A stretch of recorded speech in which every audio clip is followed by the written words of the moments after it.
terkait abang ambil akte cerai Amar di PA Depok. Ini gimana sih bang? Kan tanya Amar udah mulai siap nih nikah dengan kamu. Gimana? Ya, hitungan kita kan Amar ini kan mulai ditahan kan Oktober 2023. Nah sekarang udah mau masuk lagi Oktober 2025. Berarti Amar udah menjalani hukuman 2 tahun. Nah tuntutan jaksa kan 12 tahun. Nah keputusan Mahkamah Agung itu kan 4 tahun. Berarti Amar udah menjalani 50%. Nah, otomatis berarti Amar ini kan sesuai dengan peraturan kemasyarakatan kan, Dirjen Kemasyarakatan kan, itu kan ada hak karena Amar ini udah napi ya, warga binaan, otomatis kan punya hak. Hak itu apa? Ya hak ya remisi, asimilasi, PB, dan lain-lain. Nah, berarti kan kalau hitungan kita, berarti kan ya Oktober ini kan udah bisa kita ajukan asimilasi, hak asimilasi kan, sepanjang Amar itu mematuhi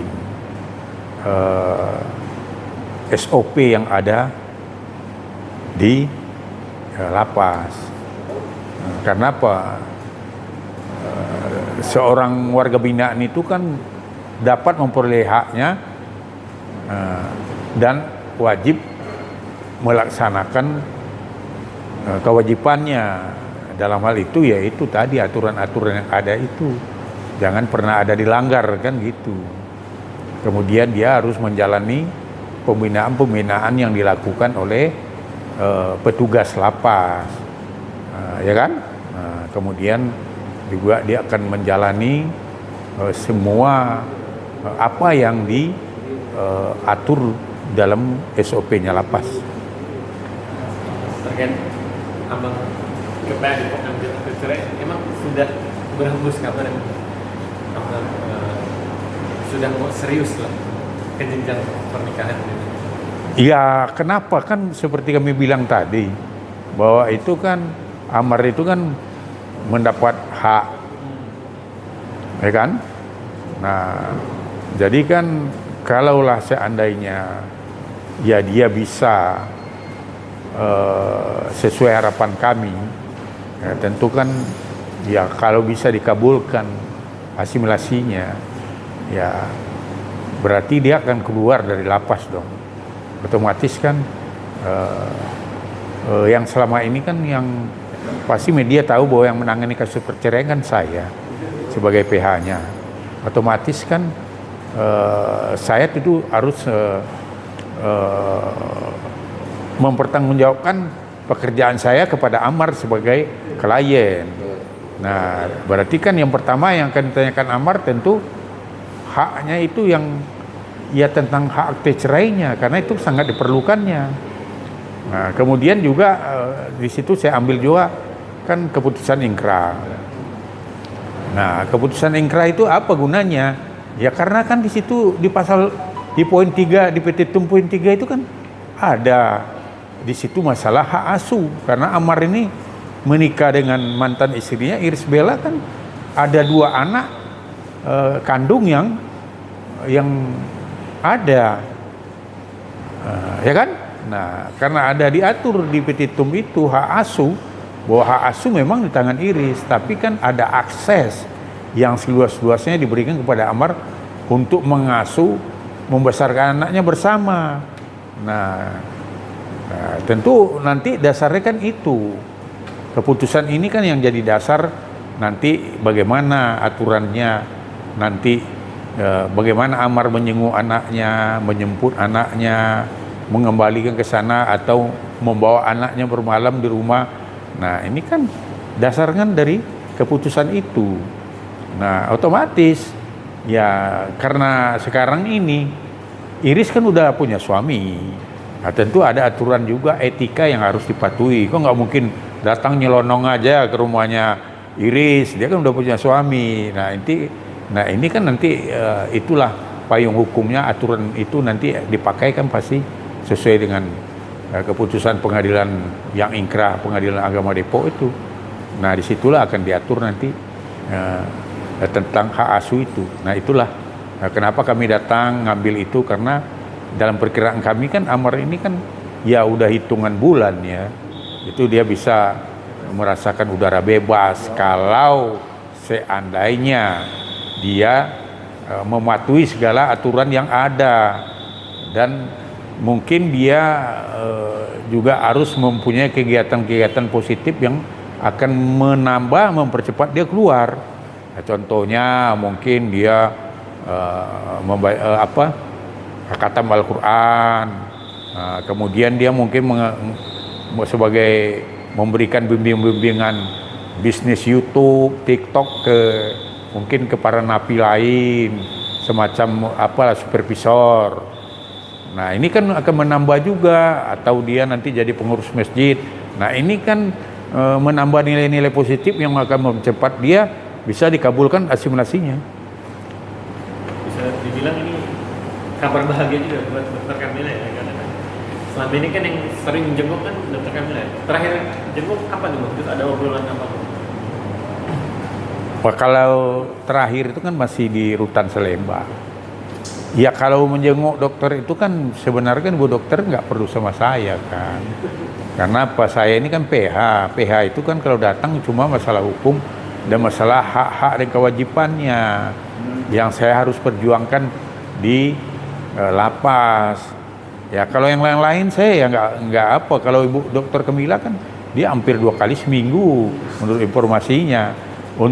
Untuk itu ya mungkin wartawan lebih bagus wawancara Ibu Dokter ya. Tapi kan pertanyaannya satu, Pak Joni yang buat ini masyarakat bertanya, Pak Joni sebagai kuasa hukum perkara perceraian dan akhirnya mengambil akte cerai yang sudah sah, hakim memutuskan ada perceraian. Itu kan poinnya juga ada. Apakah poin itu melangkah ke depan lebih dekat planning menikah lagi? Pak Joni itu pasti bisa membaca itu, pasti ada kan? Ya kalau saya kan seperti saya bilang tadi, saya kan cuma kewajiban pertanggungjawaban dari seorang PH kepada kliennya. Apakah itu akan dipergunakan nanti apa tidak, ya kan itu kembali lagi kepada Amar. Nah kalau masalah jodoh, rezeki, pertemuan itu kan Allah yang ngatur. Itu pertanyaan sekarang Pak Jon menangani perkara perceraian. Kalau orang sudah mempunyai akte cerai, itu kekuatan untuk bisa menikah lagi kan sah-sah aja dan bisa dan gampang kan? Ya udah pasti. Ya kenapa diambil itu kan mungkin itulah gunanya nanti sama Amar bisa, apakah dia begitu keluar langsung menikah, ya kan bisa aja terjadi. Kan udah gue bilang jodoh, rezeki, pertemuan, maut Allah yang ngatur, ya bisa aja. Atau mungkin di penjara dia sekarang dapat jodoh, bisa aja, punya hak kok. Ya ada juga orang yang kawin di penjara, di tahanan polisi juga ada yang kawin, nggak ada masalah, kan hak asasi itu kan, itu nggak ada larangan itu. Cuma kan ya tidak boleh lah pula nanti tinggal berdua di situ, pasti kan. Ya tapi mengesahkan dulu, mengesahkan dia menikah, ya boleh-boleh aja walaupun dia menjalani tahanan sekarang. Mungkin ada permohonan dia untuk menikah diadakan di penjara, atau mungkin dia nanti dikasih bond keluar, ya boleh. Dan Pak sebagai kuasa hukum nanti suatu saat keinginan dia minta sebagai wali, siap juga nggak nih? Ya kalau saya kan ya masalah wali ya kita siap aja lah. Tapi kan ada yang lebih orang tua yang Pak Komjen Pol Anang Iskandar ya mau kok jadi walinya. Jadi beliau kan udah ngatain kalau memang Amar mau menikah ya mau jadi walinya katanya. Ya kan banyak orang mau jadi walinya. Mungkin wali nggak harus saksi. Saksi juga nggak apa-apa, kita juga siap lah jadi saksi. Atau mungkin banyak ya, Amar ini kan artis besar, pastilah banyak orang-orang terkenal yang bisa dia pakai kan gitu. Kemudian yang pertanyaan yang lebih tajam di media, apa sih Pak Jen yang membuat Pak Jen itu, ya bukan berbondong, ya membantu dengan tulus seorang Ahmad Joni sampai mengatakan siap sebagai saksi, wal, apa gitu Pak Jon? Apa yang membuat Pak Jon tertarik atau mengikuti atau tertarik? Ya kalau saksi itu kan di segi agama kita sebagai orang Islam kan wajib apabila dia tidak ada saksi atau dipercayakan diminta sebagai saksi, ya kan wajib kita mengabulkan itu. Nah, kemudian kalau masalah PH ya kan kewajiban kita sesuai sumpahnya advokat bahwa kita tidak boleh menolak orang untuk memberikan bantuan hukum. Ya kan, walaupun orangnya tidak punya uang sekalipun. Itulah namanya di pengacara itu kan ada sifatnya semacam apa ya, kesepakatan dan kode etik juga, bahwa apabila seseorang membutuhkan kita dan kemudian memang dia tidak punya finansial, ya itu namanya pro bono. Nah, otomatis itu wajib kita bantu. Tapi dengan tanpa membedakan dengan kasus profesional lainnya. Dengan prosesnya Pak Jen juga yang menyebut tadi tinggal nunggu bulan atau nunggu waktu dengan kebebasan seorang Ahmad Joni yang dengan proses hukumnya dikatakan selesai lah. Dengan proses itu, ya kan, Pak Jen setuju nggak nanti ke depannya lebih cepat lebih bagus dia memilih seorang wanita yang selama ini bukan menolong sih, memperhatikan, yaitu dokter. Kalau dia, Pak Jen sendiri gimana? Ya kalau itu kan privasi, saya kan nggak mungkin mengarahkan sesuatu itu ya sesuai dengan kehendak saya. Kalau saya ini kan semua mendoakan aja. Kan Pak Jen berarti sebagai Iya kan? seorang bapak nih, gitu. Karena dia kan Dianggap bapak. udah nggak ada bapak lah kita anggap, bukan udah nggak ada kan, yang bisa panutan. Pak Jen kan dianggap sudah sebagai bapak atau anak sendiri. Nah, itu kan juga suwon lah. Dan Pak Jen itu suwon itu menerima dengan cepat atau gimana? Iya, pandangan saya kan yang terbaik untuk kamu. Ya pasti kita ya baik untuk kita. Karena apa? Ya karena ini jodoh rezeki itu kan nggak bisa kita yang ngatur, maksudnya karena dia yang punya kan, yang akan menjalani kan amarnya. Nanti saya bilang wah setuju ini gini, kalau dia nggak setuju. Nah, tapi kan kalau kita lihat kan hubungannya kan memang ya pasti adalah hubungan yang dekat, karena ya ibu dokter itu datangnya kan dalam seminggu 2 kali, ya kan? Nah ini kan berarti ya pasti media tahu lah bagaimana kan seseorang yang mendatangi 2 kali itu kan dia membuang waktu, kemudian memperhatikan masalah makannya Amar, masalah kesehatannya dan segala-galanya, pasti adalah hubungan dekat.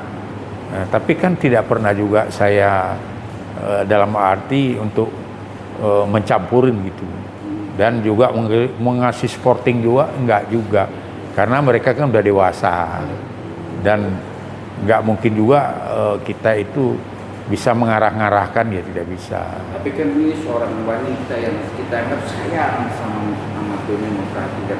Tapi kalau suatu saat berbalik, Pak Jen juga sebagai kita anggap seorang tua dari Ahmad Joni juga harus bisa menegur dong seorang Ahmad Joni yang orang sudah mau membantu saat dia susah dan saat dia bebas dia berpaling juga, Pak Jen juga menegur dong sebagai PH juga, karena ini kan bisa mengharapkan sakit hati seorang dokter. Pak Jen ini gimana? Ya kalau saya kan ya nanti menengok lagi kan, apakah saya diminta ya untuk menengahin, ya mungkin saya akan menengahin. Tapi kan kalau menegur ya kan nggak bisa juga ya, karena itu privasi kan. Ya kalau dia bilang kan ya kan ibaratnya ya hubungan kita kan tetap aja hubungan profesi PH, nggak kan jauh kan. Kalau orang tua kan beda lagi. Kalau orang tua bapak kandungnya tentu bisa negor dia. Kalau kita nanti salah pengertian kan jadi nggak enak dong. Ya bilangnya ini abang kan PH saya, cukup sampai PH, kalau pribadi saya jangan urus katanya kan, jadi berabe dong kita. Tapi ya selama ini saya kan selalu menempatkan sesuatu itu kan proporsional ya. Jadi memang saya masalah pribadi siapapun klien saya nggak pernah ikut campur. Walaupun dia bicara sama saya sekalipun, karena apa? Memang di sumpah advokat itu kita kan cuma mengurus masalah hukum. Luar dari itu kita tidak punya potensi untuk mencampurinya. Tapi kan doa, ya kan doa mah. Doa ya pasti yang terbaik untuk Amar ke depannya ya pastilah kita doakan. Untuk jodoh untuk Ya itu yang terbaik kan termasuk jodoh Pak. Jodoh, rezeki, pertemuan, maut itu kan memang selalu kita doakan terbaik. Siapapun termasuk Pak wartawan kita doakan gitu. Cuma ya kalau pakai kan Bapak punya istri sekarang nggak mungkin kita doain dapat jodoh lagi kan nggak mungkin. saling Hah? dekat sama Ahmad Joni sampai satu perkara yang lain, sampai perkara itu 3 kali. Hah? Senang dan enjoy nggak sih? Bukan karena di perkara loh kasusnya, tapi menemani seorang Ahmad Joni dengan perkara apapun enjoy ya sebagai pihak yang katakan pro bono lah. Iya kalau saya bukan enjoynya, ya pertama kan kewajiban, ya kan. Kemudian juga kan memang saat itu juga dia membutuhkan saya. Sebenarnya kan dari perkara kedua sebenarnya saya udah menolak, ya kan. Karena apa? Ya pertama ya itu tadi, ya, dia bikin komitmen di Polres Jakarta Selatan, artis anti narkoba, bikin komitmen tanda tangan lagi. Nah saya ada di situ juga. Pada waktu dia ditangkap di Selatan, bapaknya ngubung saya kan. Nah saya bilang, aduh saya kalau untuk itu malu lah, aku bilang. Masa saya mau ngadap ke Kapolres untuk, padahal dia yang bikin komitmen di situ, belum hilang tanda tangan itu ditempel di dinding Polres itu, aku bilang. Cari yang lain aja lah, aku bilang kan gitu. Ya dia konsultasi lah, saya mau pakai Elsa Sharif ya bagus, aku bilang. Itu pengacara senior yang udah melintang secara apalah aku bilang, secara nasional dan internasional aku bilang kan. Nah itu. Nah yang kedua ini sebenarnya yang ketiga ya, kalau yang pertama saya kan. Nah, yang ketiga ini sebenarnya saya tidak juga. Pada waktu pertama dia datang ke Bandung, datang ke tempat saya, ya kan, pas itu sama bapaknya lah. Dia kan bercerita ke saya, Om katanya, saya ini mau digugat sama Iris. Masalah apa? Aku bilang, masalah mau digugat cerai katanya. Nah saya bilang, terus kamunya bagaimana? Mempertahankan katanya. Nah saya bilang, kalau kamu mempertahankan ya saya bantu. Ya kan ibadah dong orang mempertahankan, ya kan? Ya dengar dulu, ya kan? Nah, ya habis itu kan, ya digugat lah dia memang kan. Ya saya turunlah sebagai PH-nya. Nah beberapa kali sidang, nah hari Jumat saya ketemu, itu kan sebenarnya untuk mediasi kan. Dibilang hakim sama saya, Pak John bisa nggak diketemukan langsung prinsipal nih Amar dengan Iris, mana tahu kita coba, karena Iris itu kan pada waktu itu kan kalau menurut penilaian kita masih adalah rasa cintanya sama Amar. Ya kan, dia kepingin waktu itu cuma minta ketemu langsung dengan Amar tanpa ada pihak apapun. Jadi 3 aja, Amar, Iris sama hakim, Ibu Hakim ketua majelis, hakim mediasi. Nah hari Jumat saya datang sama dia, kau siap-siap lamar.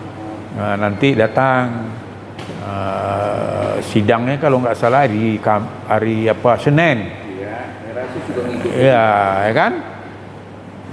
Nah hari Minggu, ya kan, saya dihubungi wartawan, katanya Amar ditangkap. Wah itu kan, ya aku bilang ditangkap masalah apa? Masalah narkoba katanya. Masa mau ulang-ulang, gue bilang kan. Ya benar katanya masalah narkoba. Nah saya kan bilang bercanda, baru hari Jumat saya ketemu, gue bilang kan. Hari Jumat saya ketemu, gue bilang, sama Amar. Nggak ada, biasa-biasa aja, gue bilang kan. Nah saya nggak masuk apa dulu lah. Saya kan lagi di Bandung, lagi di kebun saya itu. Nggak, ini cuma hawa doang perasaan saya kan. Nah, kemudian udah banyak yang nelpon saya. Terakhir polisi, penyidiknya. Nah, dia telepon, ini Pak John, iya. Saya penyidik Polres Jakarta Barat katanya. Nah, sekarang udah mengamankan dan menangkap Ahmad Joni katanya.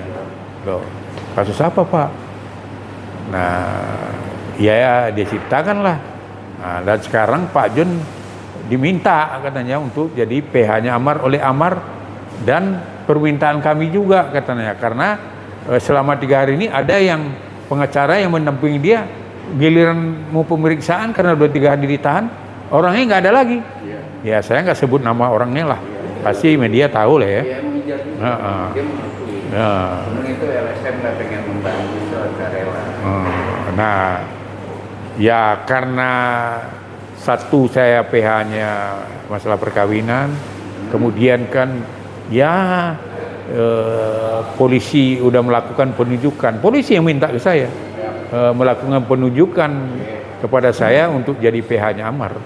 Ya saya datanglah untuk menandatangani surat kuasa dan penunjukan dari menyetujui pernyataan bersedia ditunjuk jadi PH-nya Amar oleh penyidik Polres Jakarta Barat. Untuk tutup closing, ini kan juga ada satu rumor yang beredar, mantannya yang sekarang sudah nikah juga, yaitu Yusbela juga ada rumor yang tidak sedap juga. Jadi satu saat terjadi apa-apa bisa balik lagi ke Ahmad Joni yang saling mencintai. Pak John gimana? Setuju juga? Gimana? Kan ada rumor yang tidak sedap juga, mantan Ahmad Joni yaitu Yusbela, suaminya sekarang, rumor yang tidak baik lah. Kalau terjadi apa-apa, masalah rumor, iya, dan akhirnya terjadi balik lagi atau rujuk untuk anak, kemudian mempertimbangkan juga nggak ya sebagai penengah, itu situ closingnya gimana? Ya kalau saya, ya kembali lagi seperti tadi, jodoh, rezeki, pertemuan, maut, ya itu Tuhan lah yang ngatur, Allah lah, ya kan? Dapatkan berita terupdate, jangan lupa tekan tombol subscribe, like, comment, and share. Jangan lupa juga nyalakan loncengnya. Rasis, rumor artis dan selebritis, bukan gosip tapi fakta.